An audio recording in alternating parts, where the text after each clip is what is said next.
ini menjelaskan alamat surat dan salam pembuka. Saya Insan Zaki menjelaskan bagian isi. Saya Sausan Safik menjelaskan salam penutup, tanda tangan, dan nama terang.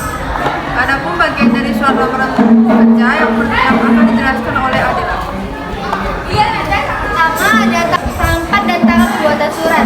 Tempat dan tanggal pembuatan surat ditempatkan di pojok kanan atas tanpa titik di akhir karena merupakan kalimat. Lalu ada lampiran dan hal. Lampiran dan hal tidak boleh disingkat seperti lam.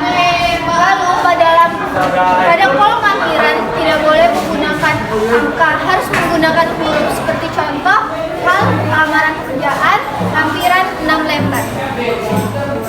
Selanjutnya ada alamat surat. Seperti yang kita lihat di sini tertulis yang terhormat HRD Manajer PT Chevron Pacific Indonesia di Pematang Siantar.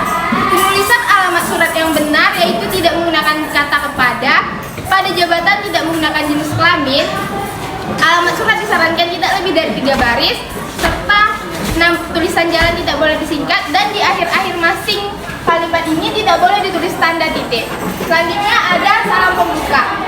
Salam pembuka umumnya yang digunakan dalam surat lamaran kerja yaitu dengan hormat. Setelah kata dengan hormat dituliskan tanda baca koma. Selanjutnya bagian alinea pembuka. Dalam alinea pembuka sebaiknya menggunakan bahasa yang baik dan sopan agar pihak atau instansi yang dituju tidak merasa tersinggung.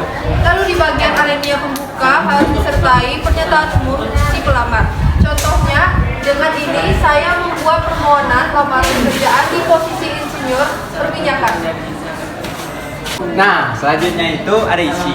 Isi ini terletak di bagian tengah pada surat lamaran. Nah, isi itu dia itu terbagi atas tiga macam. Yang pertama ada identitas, yang kedua ada makna dan tujuan, yang ketiga ada menyatakan lampiran. Nah, yang pertama itu ada identitas. Identitas ini berupa nama, tempat atau tanggal lahir, pendidikan terakhir, alamat, nomor HP, dan email. Dan dapat kalian tambah sesuai dengan kebutuhan kalian. Nah, contohnya itu nama Insan Zaki, sarjana teknik, tempat atau tanggal lahir, Pekanbaru 12 November 1998, pendidikan terakhir S1 teknik perminyakan, alamatnya Jalan Eka Tunggal, Blok E nomor 4, nomor HP 083121878775, emailnya insan01@gmail.com. Nah, yang kedua ada makna dan tujuan. Makna dan tujuan ini merupakan keterangan dengan alasan pengirim dan penulis menulis sebuah surat lamaran ini. Nah, contoh kalimatnya itu berdasarkan keterangan di atas, saya bermaksud melamar pekerjaan untuk menjadi insinyur perminyakan di perusahaan yang Bapak atau Ibu pimpin sekarang ini. Nah, yang ketiga itu ada menyatakan lampiran. Menyatakan lampiran ini merupakan hal-hal yang harus dipenuhi oleh pelamar dalam melamar pekerjaan di perusahaan tersebut. Nah, contohnya itu contoh lampiran itu yang saya lampirkan. Nah, ada fotokopi KTP 1 lembar, yang kedua ada pas foto 3x4 sebanyak 1 lembar, ada ijazah 1 lembar, ada transkrip nilai dari perguruan tinggi 1 lembar.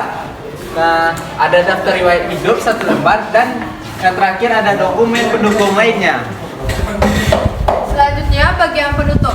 Di dalam bagian penutup yaitu berisi keantusiasan si pelamar agar pihak atau instansi yang dituju dapat menerima surat lamaran kerja. Contohnya seperti terima kasih atas perhatian Bapak Ibu dan saya berharap dapat diberikan kesempatan untuk mengikuti proses seleksi lebih lanjut.